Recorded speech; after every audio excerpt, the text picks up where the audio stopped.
Pourquoi j'ai créé Gouvernance en Action? Parce que pendant 15 ans, 17 ans, j'ai ferraillé contre les entreprises. J'ai été un petit peu la bête noire, le poil à gratter, tout ce qu'on veut. Et un jour, j'ai décidé de changer, de rejoindre donc un peu le temple du capitalisme, puisque c'était Alméo et Machette, qui n'avaient des clients dans le CAC 40. Et j'ai eu un moment un peu de surprise, que j'ai recroisé Colette Neuville peut-être un mois après être rentré chez Machette. On était à l'AMF. Et il m'a dit: Fabrice, je vous embrasse plus parce que vous êtes passé à l'ennemi. Et je me suis dit: tiens, si elle est bon, et puis elle est mauvaise. Et puis j'ai passé 4 ans chez Machette, et puis je me suis rendu compte que ce n'était pas si manichéen. Il y avait des bons investisseurs, il y en avait d'autres qui avaient des objectifs un peu moins louables. Et idem chez les entreprises. Il y a des entreprises, des entrepreneurs et des boards qui sont très attentifs à leurs actionnaires, et l'exposé précédent le montre. Et puis il y en a d'autres qui ont tendance à oublier qu'ils ne sont pas tout seuls. Donc voilà l'idée de Gouvernance en Action qui, je dirais, c'est un petit peu prétentieux, mais essayer de défendre une éthique. Donc j'ai des clients, j'ai la chance d'avoir eu déjà un certain nombre de clients qui sont aussi bien des investisseurs, et quand ils veulent faire bouger les choses, je vais avec eux, et des entreprises qui ont besoin d'être conseillées face justement à ces investisseurs un peu, on va dire, politiquement corrects, trop politiquement corrects, parce que Édouard François m'a demandé d'être politiquement correct et de ne pas trop montrer le mauvais côté et le côté très activiste, agressif. Donc, mais les quelques mots que je vais vous dire, c'est pourquoi l'activisme en fait s'est développé. Je dirais qu'il y a 2 raisons. D'abord, en France notamment, les actionnaires individuels ont très peu de moyens notamment juridiques, pour se défendre. C'est très compliqué, il n'y a pas de class action dans le domaine financier, il y a beaucoup de responsabilités, donc ils avaient du mal à se faire entendre, et en plus leur poids global dans les entreprises a baissé. Et ils ont été, je dirais, heureusement remplacés par les institutionnels qui sont venus un peu de manière obligatoire prendre ce relais d'une manière beaucoup plus structurée.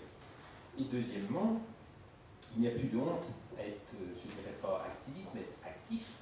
Autrefois, quand on voyait Guy Wazerprat dans une assemblée, on disait c'est les Marines qui débarquent, il y avait une odeur de soufre. Maintenant, il y a des activistes qui apportent des choses très positives.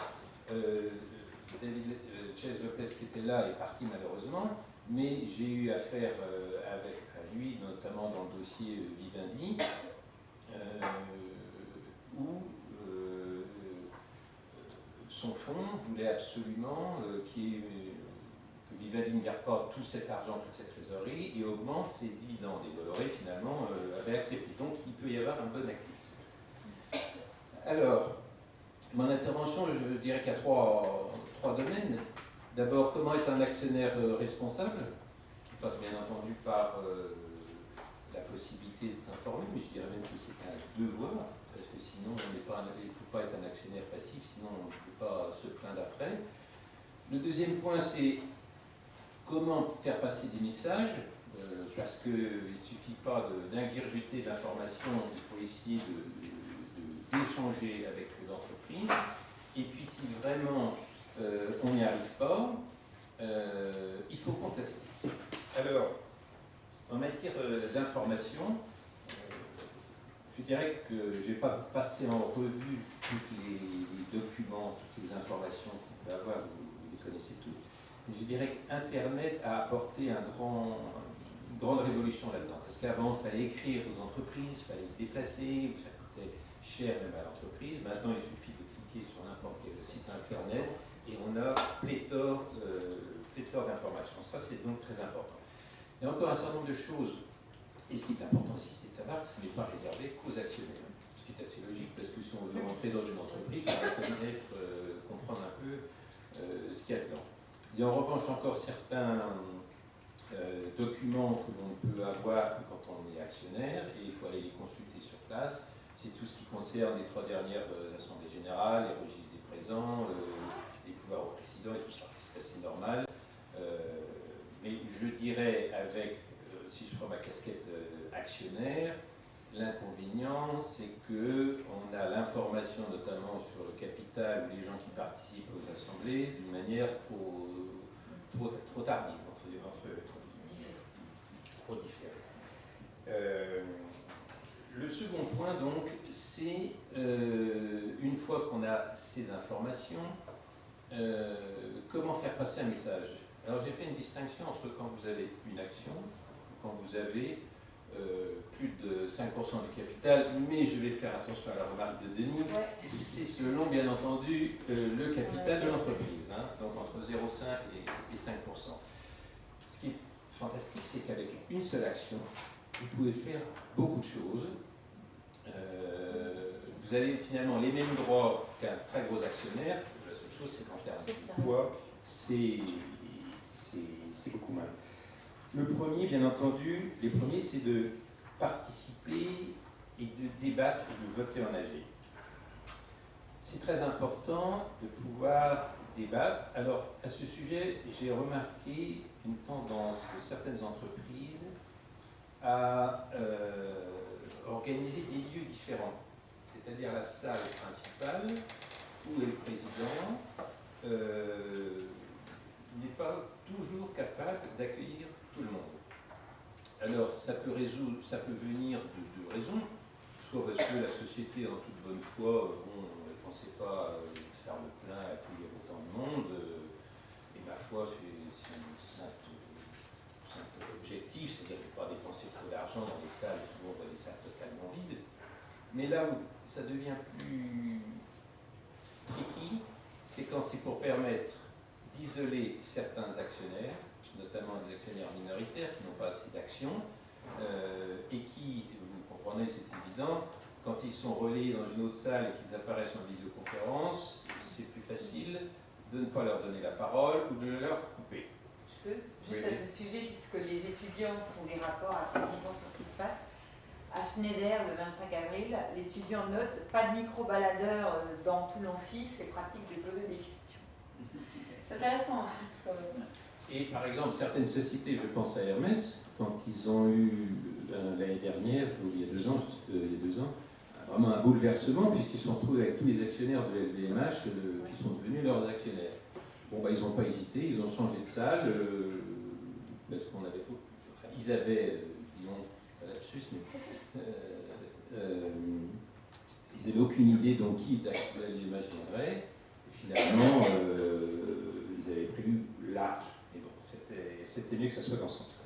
Encore un point sur le droit d'avoir une action, c'est que vous pouvez dialoguer avec le président, et j'ai remarqué, autant d'un côté que de l'autre, c'est un moment qui peut être très stressant pour le président, parce qu'il est élu, il n'a rien qui le protège, il peut se passer n'importe quoi, alors que la plupart du temps, dans tout le reste de l'année, il y a eu des filtres, que ce soit avec les médias, les journalistes, les investisseurs, et puis on est, en général, même si c'est les investisseurs, ça ne sort pas.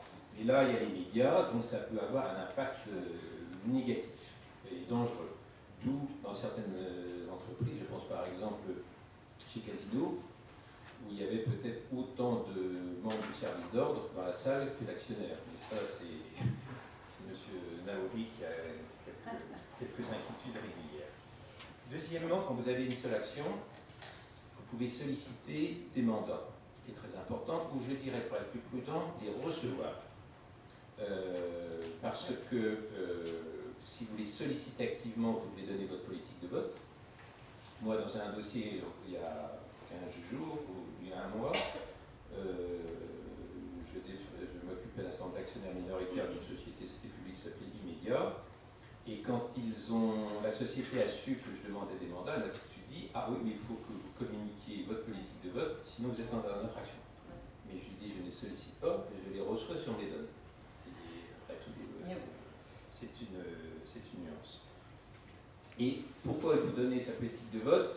Je pense notamment à Nicolas Miguet, qui dans une assemblée générale a finalement voté contrairement, dans le sens contraire de ce pourquoi il avait demandé des mandats, ce qui est quand même pour le moins choquant. L'autre droit, c'est de pouvoir poser des questions écrites. L'intérêt de la question écrite, c'est que le Conseil doit s'engager. C'est une réponse qui laisse une trace. Il y a une évolution récente, c'est que jusqu'à présent, on devait lire la question en Assemblée générale et répondre dans l'Assemblée générale. Maintenant, les sociétés, la plupart, pas se faire l'étude, mais vous pouvez répondre avant sur votre site internet. Voilà. Alors, une fois encore, c'est le verre à moitié plein ou le verre à moitié vide. Si c'est pour éviter de polluer l'Assemblée avec une trentaine de questions qui n'ont aucun intérêt ou qui sont vraiment très très polémiques, c'est bien. Si c'est pour permettre de dégager en touche, c'est moins bien. Mais rien n'empêche de revenir après en âge. Le président commence par en faire un résumé qui est sur le site. Sur Mixité, par exemple, je leur ai conseillé, parce que c'est moi qui travaille sur la surveillance, de poser une question écrite pour avoir une réponse et d'essayer de revenir à l'oral, puisque comme il y a un temps limité, tout le monde ne passe pas. En fait, quand on veut agir, il faut jouer les deux. C'est comme chez Total, vous faites comme chez Total avec les droits des travail dans je ne sais plus quel pays où il y a des gens qui dans toute l'Assemblée posent les mêmes questions. Non, je Au bout d'un moment, ça. On a passé trop.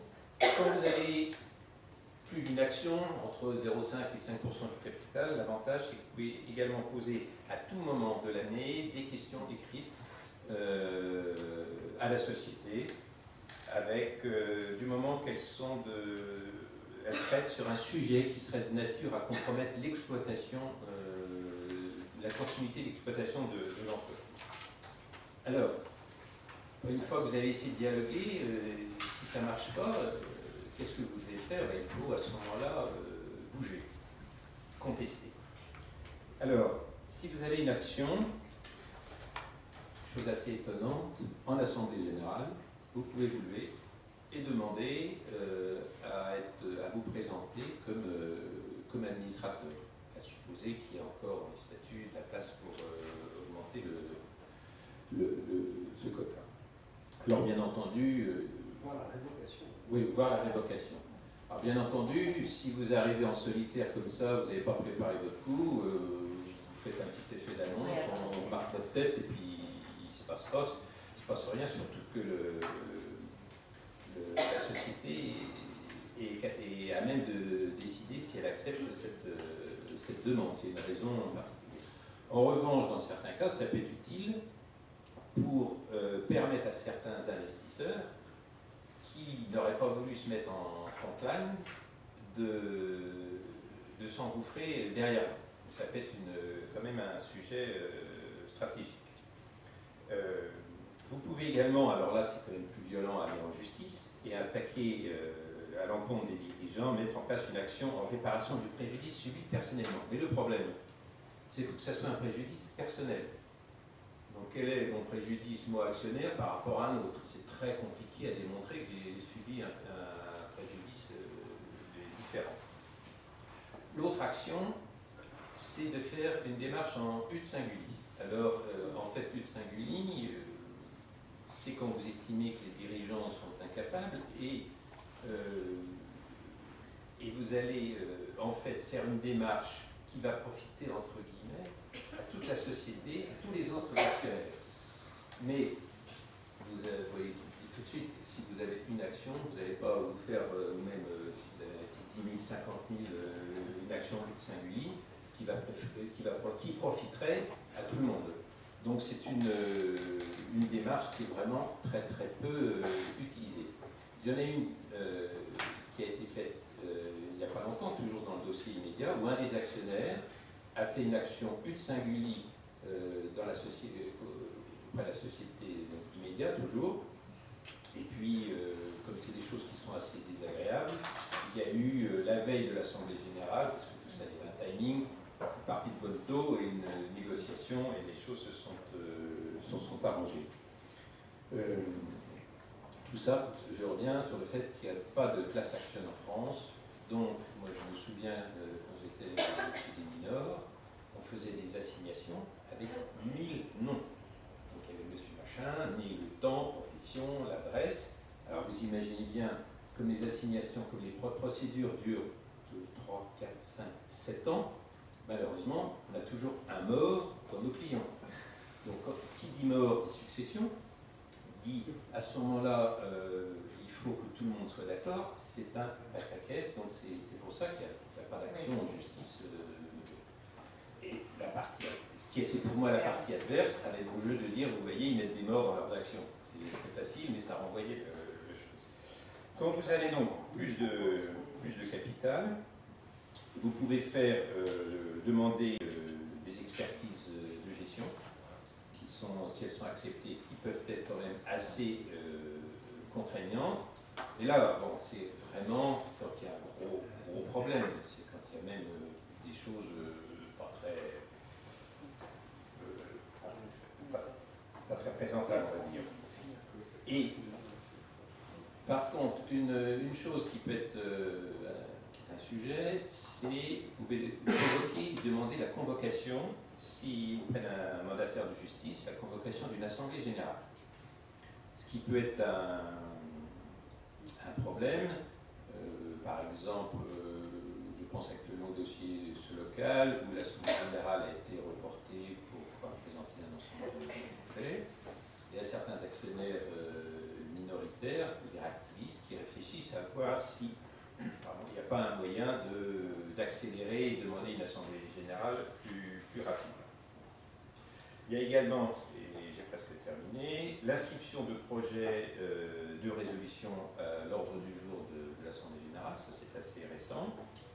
Et je n'ai pas d'historique là-dessus, mais de la révocation des commissaires aux comptes. Donc, je n'ai jamais vu de cas où ça a marché. Et dans un tout autre domaine, mais qui donne des idées aux activistes, c'est que quand vous avez atteint le seuil de 5%, vous pouvez bloquer tout retrait de la cote. Ce qui amène certains, et ça je trouve ça scandaleux, actionnaires, dès qu'ils entendent parler d'un projet, ils se dépêchent de racheter les 2% qui leur manquent, les 3%, pour pouvoir être certains que la société ne sera pas retirée de la cote comme ça, et qu'il faudra faire un marchandage de tapis. Voilà les quelques mots que je voulais